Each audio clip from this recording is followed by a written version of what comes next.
Kalau lu beginner atau orang yang baru pertama kali angkat beban, most likely lu tuh tetap bisa bangun otot meskipun latihan lu tuh asal-asalan. Ini yang namanya newbie gain atau privilege, tapi khusus untuk pemula aja. Tapi beda cerita kalau masa newbie gain lu tuh udah lewat, guys. Lu nggak bisa lagi latihan asal-asalan dan berharap otot lu bakal tumbuh. Nggak akan mungkin. Jadi kalau lu orang yang udah angkat beban lama, let's say lebih dari 3 tahun lah, but sampai sekarang badan lu tuh nggak ada perubahan sama sekali. Bisa jadi itu karena lu ngelakuin beberapa kesalahan. It's not makan protein cukup, jaga pola tidur, pola makan, pola stres, atau rest day. Karena gue yakin lu tuh udah ngelakuin itu semua, tapi otot lu tuh tetap nggak mau tumbuh secara maksimal meskipun lu udah latihannya bertahun-tahun. There must be something, right? Tapi jangan berpikir ini karena kutukan genetik, guys. No, your genetic is fine. Makanya gue dedikasiin video hari ini untuk ngebantu lu mengidentifikasi beberapa kesalahan yang mungkin tanpa sadar selalu lu lakukan. So, pay attention sama beberapa poin yang akan gue jelaskan, guys. Hi guys, my name is Rebecca. Gue suka sharing topik tentang wellness, self-love, and growth mindset. Jangan lupa subscribe karena lu bakal dapetin banyak banget hal positif and insight baru lainnya dari channel ini. Well, langsung aja, hal pertama yang bikin otot lu susah tumbuh nomor 1 adalah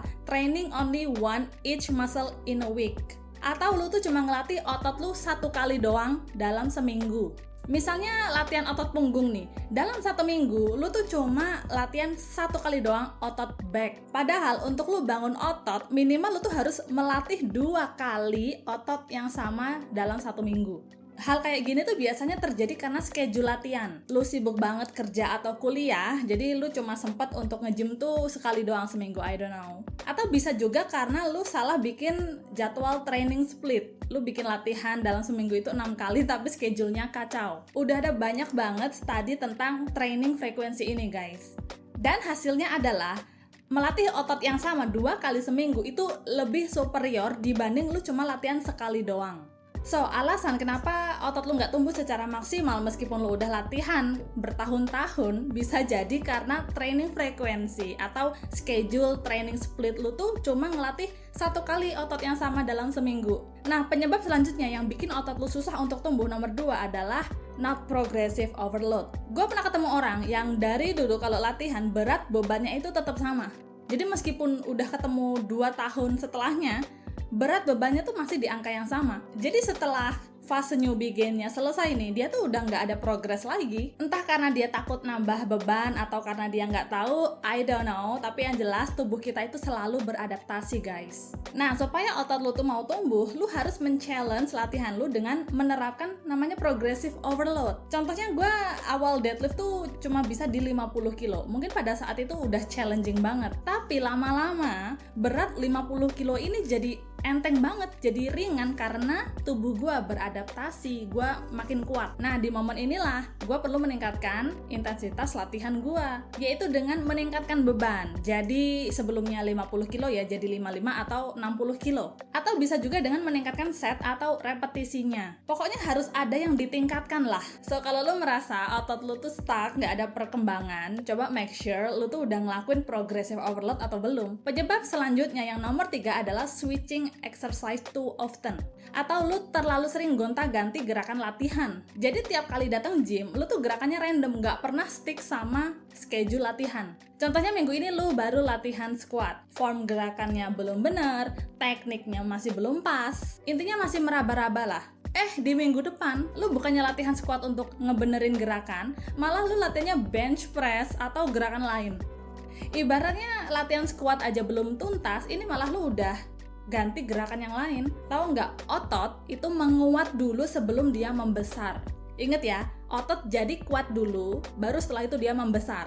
Jadi saat lu lagi latihan gerakan tertentu, otak lu itu akan berkomunikasi sama otot yang lu latih. Makanya otot yang sering lu latih ya, itu makin lama jadi makin kuat. Dalam fitness, ini tuh disebutnya the neuromuscular adaptation. Biasanya berlangsung selama 4-8 minggu lah untuk fase belajar beradaptasi. Nah, setelah itu baru deh kelihatan gains atau masa otot lu tuh kelihatan lebih membesar. Jadi kalau lu switching atau gonta-ganti exercise setiap minggu, otot lu bakal berada di fase belajar adaptasi terus. Kalau lu switching kayak gitu terus, kapan gains-nya coba? So, bisa jadi otot lu itu nggak tumbuh secara maksimal karena lu gonta-ganti gerakan exercise terlalu sering. Penyebab Kenapa otot lu susah tumbuh? Yang nomor 4 adalah excessive cardio atau kardio yang secara berlebihan. I'm not anti-cardio, menurut gue kardio itu bagus banget ya buat kesehatan jantung sama paru-paru. Tapi kalau lu kardionya berlebihan banget, itu bisa killing your gains guys. Bikin otot lu mengecil. Lu bisa lihat sendiri ya di badan atlet yang emang cabang olahraganya tuh kardio. Contohnya lari deh. Mereka tuh sebenarnya punya otot, tapi size-nya itu jauh lebih kecil. So, yang dimaksud berlebihan itu gimana? Kalau lu kardionya setiap hari. Atau yang kalau sekali kardio tuh bisa 3-4 jam. Jadi kalau lu nggak mau kehilangan massa otot lu ya, lu tuh bisa kardio 15-30 menit aja, itu udah cukup banget guys. Penyebab terakhir ya, yang bikin otot lu susah tumbuh secara maksimal, ini yang nomor 5 adalah not training full range of motion. Maksudnya lu tuh kalau lagi latihan ya, gerakannya itu nggak full ROM, atau cuma setengah doang. Jadi otot lu itu nggak nge-stretch secara full. Contohnya lagi latihan otot bicep curl deh. Kalau latihan full ROM itu kan sampai begini ya. Kalau setengah itu cuma begini doang, sampai sini. Jadi nggak full gitu, cuma setengah doang. Tadinya udah ada banyak banget, dan hasilnya selalu bilang bahwa latihan full ROM gain significantly greater increase in muscle volumes. Orang yang squatnya cuma setengah versus orang yang squat full ROM ya sampai bawah, strength dan massa ototnya itu jauh lebih banyak orang yang squat sampai bawah. So, kalau lo merasa selama ini pertumbuhan otot lo itu nggak maksimal, coba perhatiin deh range of motion lo saat lo lagi latihan. Kira-kira lo udah full ROM atau cuma setengah doang? Karena progres perbedaannya itu signifikan guys. Nah itu tadi 5 hal yang menyebabkan otot lo itu susah tumbuh atau ngedevelopnya nggak secara maksimal. Jangan lupa hit like and subscribe ya, terus share video ini ke temen lu supaya informasinya jadi lebih bermanfaat. Abis ini gue saranin lu tonton deh video gue yang lain ya, yang judulnya Supplement Guide. Jadi kalau lu lagi bingung nih kira-kira suplemen apa ya yang bisa ngebantu lu untuk gain muscle secara maksimal, lu bisa lihat penjelasannya dulu biar nanti lu nggak salah beli guys. Alright, itu aja. Thank you so much for watching guys. I'll see you in next video. Bye!